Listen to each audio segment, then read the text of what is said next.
자, 서울에 소재하고 있는 충암고등학교 어제 계속 인터넷에서 논란이 됐었는데 이 교감 선생님이 학생들에게 급식비를 안 냈으면 밥을 먹지 마라 이런 이야기를 해서 논란이 되고 있습니다.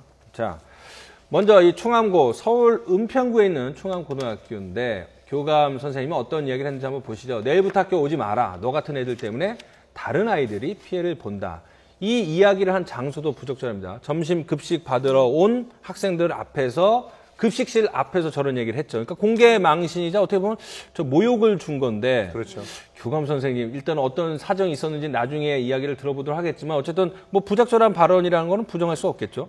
어떤 사정이 있었던지 간에 뭐 뒤에서 얘기가 나오겠지만은 뭐 급식비를 안 내는 사람이 많아서 학교 입장으로서는 그 미납액을 곧 감당하기가 좀 버거웠다라는 사정이 있다고 하는데요. 설사 아무리 그런 사정이 있다고 하더라도 이 사춘기 청소년 아이들에게 그 공개적인 장소에서 급식비를 안 냈다고 면박을 주는 것은 이거는 정말 어떤 걸로도 저는 해명이 좀 안 될 것 같아요. 이거는 아이들에게 너무 큰 상처를 주는 것이고 꼭 방법이 그것밖에 없었는지 이것 때문에 오히려 지금 이 무상급식 논란을 더 이게 부추길 것 같거든요. 그래야 하기 때문에 뭐 이건 무조건 무상급식으로 다 해야 된다라는 논의가 분명히 나올 거예요. 근데 어쨌든 이 충암고에서의 이 대처는 굉장히 부적절해 보입니다. 근데 충암고에서의 그 대처가 대처만 있었다 그러면 또 이해의 소지가 있을 수 있습니다. 얼마나 교감 선생님이 스트레스를 위아래로 받았으면 저런 법을 선택했을까 그럴 수도 있는데 저 급식실 잠깐 나왔잖아요.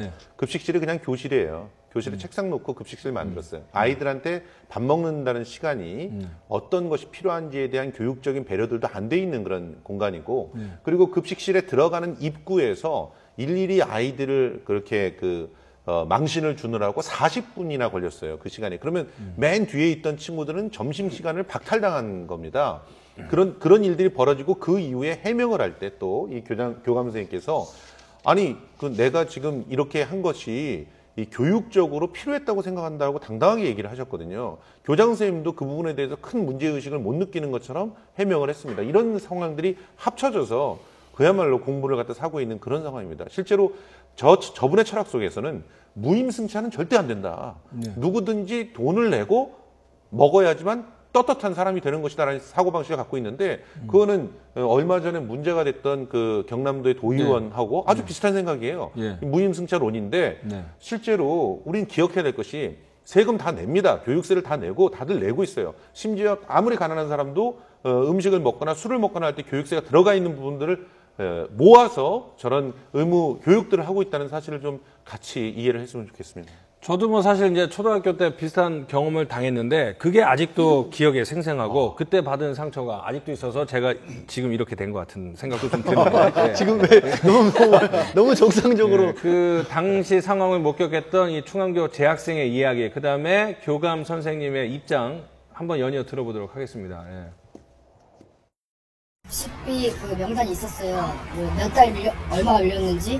그래서 그거를 이름을 몇 번을 말하고 밀린 사람이면 좀 대기했다가 교감 선생님이 말씀을 하시고 그리고 나서 밥을 먹는 걸로 했어요. 애들 앞에서 그냥 큰 소리로 좀 화내는 말투로 그렇게 하셨어요. 세게 얘기하면 그렇게 해서 바로 앞에 아이들은 뭐 이렇게 들었을지 몰라도 금액이 한 달에 600만 원 기준이 뭐 굉장하잖아요. 이렇게 해서 물리면 그게 수입자 부담이라서 그게 아니면 상당히 어렵거든요. 자, 그러니까 이제 학교 측 해명은 이겁니다. 자, 돈을 안 내는 학생들이 너무 많다. 그러면서 교감 선생님이 와, 휴대전화는 있는데 급식비를 안 내는 학생은 도대체 뭡니까? 이런 얘기도 하고 도덕적 해이로 급식비를 내지 않는다. 그러니까 어려운 학생들이 안 내는 경우도 있지만 여유가 되는데도 몇 개월 동안 급식비를 밀리고 있다.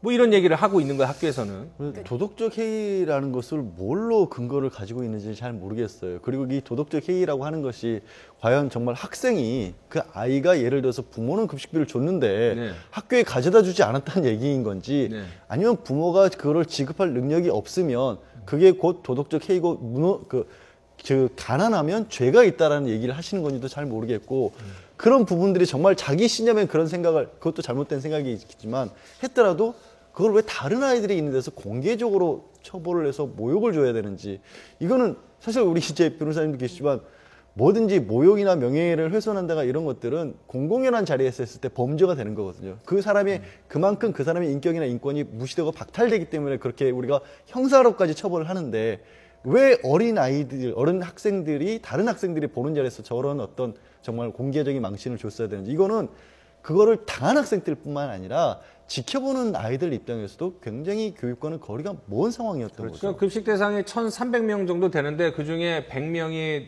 내지를 않았습니다. 그래서 지난해 3,900만 원이 거치지 않았고 지난달만 600만 원을 받지 못했다. 그래서 뭐 교감 선생님, 교장 선생님들이 자신의 사비로 충당을 했다가 나중에 이제 학교에서 보존해주고 뭐 이런 나름대로의 어려운 상황을 토론을 했지만 저것을 해결하는 방식이 많은 학생들에게 그렇게 밑도 끝도 없이 공개 망신을 주는 거는 올바른 방법은 아닌 것 같습니다. 자, 이러한 와중에 이제 뭐 홍준표 경남지사는 뭐 급식 얘기하면 항상 안 나올 수가 없는 그런 분이 됐는데 지금 남경필 경기지사가 또 언론과 인터뷰에서 이런 얘기를 했군요. 무상급식은 이미 선거를 통해서 국민적 합의를 봤다. 이를 되돌리려 해서는 안 된다. 그러니까 2010년 지방선거 그리고 지난 대선 때 이미 무상급식, 무상보육 문제는 다 심판을 받은 거고 그걸 앞세워서 표를 얻었기 때문에 다시 선거 끝났다고 되돌려서는 안 된다. 뭐 올바른 얘기일 것 같아요. 그렇죠. 제가 볼 때 남경필 지사의 말은 뭐 적합합니다. 적합하고 우리가 지금 경남도의 무상급식 이 실행 여부가 이런 문제가 있더라고요. 앞으로 이게 더 굉장히 확산될 것 같아요. 뭐냐면은 경남도 의회에서는 이제 그 선택적 복지를 하기로 그 급식을 하기로 결정을 했지 않습니까 이미? 그런데 그러면 그 나머지 예산을 가지고 저소득층 자녀들에게 대한 교육비로 지원하자는 거 아니에요, 그죠? 예. 그런데 이 지원이 지금 안 되게 생겼어요. 왜 이런 문제가 생기냐면은 지원을 하기 위해서는 도의회만 조례를 통과시켜서 되는 게 아니고 기초의회들이 다 이 그 조례를 통과시켜야 돼요. 그런데 창원시 같은 경우에는 이걸 이제 시의회에 상정하려고 보니까 의원들 여론조사를 해보니까 부결되게 생겼어요. 그래서 지금 상정을 못하고 있어요. 김해시 같은 경우는 아예 우린 상정 안 하겠다고 전면 보류시켜 놔버렸어요. 그렇다면 이 돈이 어떻게 되냐, 붕 뜨게 돼 있어, 공중에. 그러면 무상급식도 안 되고, 저소득층 자녀들의 교육 지원비 지원도 못하게 생겼고, 돈만 예산은 예산대로 은행에 쌓여가고, 지금 이런 상황이 벌어지고 있어요. 그러니까 홍준표 지사께서 이미 저 안을 들고 나올 때는 이런 걸 다 감안해서 들고 나오셨어야 되는데 너무 앞서갔다. 그리고 새누리당도 지금 4.19 재보궐선거 눈앞에 있는데 무상급식 안건을 건들 수가 없잖아요. 이제 완전히 뜨거운 감자가 돼버린 거죠. 그래서 그 소속이 있는 광역자치단체장들은 무슨 그 정책을 실행할 때는 당과 이미 중앙당과 협의를 좀 할 필요가 있어요. 혼자 독단적으로 하다 보면 지금 이런 문제가 생기는데 이게 제가 볼 때 내년 총선까지 핫 이슈로 아마 갈 것 같아요. 그렇죠. 그러니까 중앙당과의 합의뿐만 아니라 국민과의 그렇죠. 합의를 먼저 이뤄야 되는 것이죠. 사실 국민과의 합의를 이루지 않고 독단적으로 자기 욕심으로 정책을 이렇게 무리하게 진행하는 것 자체가 사실은 도덕적 해입니다. 자기가 도지사로서 어떤 일을 해야 되는지를 망각하고 있는 일이고요. 실제로 이 충안고 같은 경우도 보면은 그 이사장이 예전에 그 스포츠센터 회원권 판매하고 이러면서 논란에 올랐던 그런 학교거든요. 그렇죠, 예. 그러니까 스스로가 어떤 도덕적 해이에 있는지를 먼저 돌아보면서 학생들을 갖다가 정확하게 어떻게 대접을 해야 되는지를 봐야 되는 것처럼 지금 홍준표 지사가 지금 주민들이나 이런 분들한테 종북 얘기하고 있지 않습니까? 스스로가 지금 내가 어떤 도덕적 해이에 놓여 있는지를 보면서 정말 주민들에게 제대로 된 그런 입장들을 갖다 그 해명을 해야 되지 않을까 이런 생각들을 해봅니다. 남경필 지사만 해도 얘기하시면서 어떤 복지 정책 같은 걸 선택을 할 때 얼마나 신중해야 되는지를 생각해야 된다라고 그렇게 말씀하셨어요. 그러니까 그렇죠. 어떻게 보면은 저는 이 발언도 사실 그다지 이렇게 막 가슴이 와닿지는 않는 게 급식에 관해서는 정책 내지는 정쟁의 어떤 논란의 대상이 될 수 없어야 된다고 봐요. 지금 부산 같은 경우, 부산 경남 지역 같은 경우는 뭐죠? 이 홍준표 지사가 지금 그렇게 빼돈 예산 가지고 다른 일을 하겠다고 대체 예산을 편성을 했는데 그 대체 예산 집행 내역을 보면은 이게 왜 갑자기 이런 것들을 지원을 해주겠다고 만들지? 누가 봐도 학생들조차도 이게 필요한 일인지 잘 모르는 것들을 갑자기 들고 와서 밥 주는 대신 이거 줄게 이런단 말이에요. 이거는 국민적 합의 정도가 아니라 정말 대의 기관으로서의 지자체장으로서의 이 어떤 자세가 될 수가 없는 일을 계속 하시는 거죠.